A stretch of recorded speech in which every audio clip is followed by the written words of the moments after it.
Welcome to my studio. It is a beautiful day with some nice sunshine coming through. We're going to be painting my dear friend here, CJ, who modeled for me for this reference photo. And to talk a little bit about what we'll be focusing on today is looking at the face when it starts to move within to the fall years of our life after the prime of our adulthood. And so some of the key markers that happen to our anatomical structure starts to change and things become more prominent. And so with this, I have employed my model skull here just to demonstrate part of that. So what you will see here when in our youth, when we have optimal collagen production, we have a fullness of hair, we have fullness of elasticity in our skin. But as that starts to break down in age, we everything in the face generally loses volume. And so the volume and changes there are mostly displayed in hair. Her hair is still pretty full, but it does become less and less voluminous. In general terms, as a concept, our facial structure becomes more skeletal as we age, as everything kind of recedes back into the bones of our anatomy. And so what you will see is you'll start to see recession in the eye socket, where eye sockets become more defined. We lose the fats under the eyes, and so you begin to see where the sockets begin. The cheekbone can appear to be more defined along here as well. And as the face starts to work towards gravity, you'll get a more fatty deposit here, which kind of sinks in with gravity, forming gels.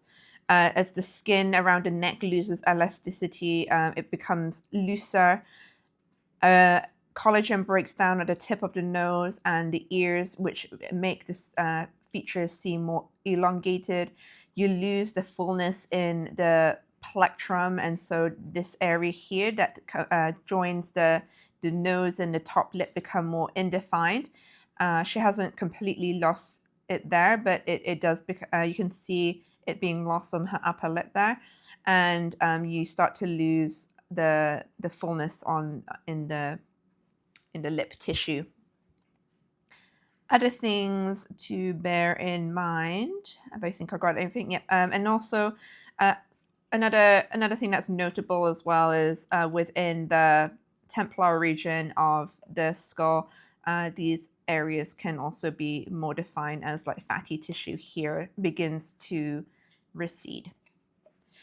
And so those are the things which we may look at today, or are really good to keep in mind as we consider the facial planes of someone moving into their full years. One thing that I do like about it, the more that you understand the facial structure, the more you're able to communicate that through the painting. And that's also reflected through my underlying preliminary drawing. Another thing that I will just let you note that when I did take this reference photo myself, and especially if you're trying to move towards a more professional enjoyment of portraiture, it is really important to learn how to take your own reference photos. As many competitions and galleries do require a fullness of originality or creative originality from the artist. If you're working off a photo that's not yours, you are employing a lot of the creative input that the initial photographer had taken in producing that image. Something to bear in mind. And so while I do have a big background in photography through my education and my career, the I don't think you need to have a super fancy camera in order to do well. I sometimes use a special lens for my camera, but more often than not, when I say camera, I'm using my phone camera. But I don't use the widest, the default camera, which is typically the wide angle lens. Most phone cameras have two options. They have two lenses on it, so I use the telephoto lens.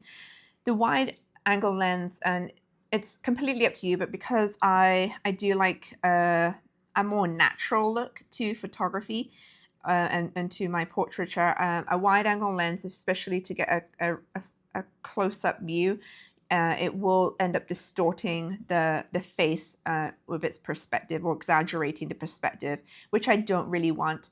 I find a telephoto lens, while it does compress the perspective, the benefits are that it does have typically when you take a photo, it has an appearance of a shorter depth of field, which is really nice because it creates, helps you envision the focal plane a little better to see what is out of focus, what's in the focus, what's in the background, what's in the foreground.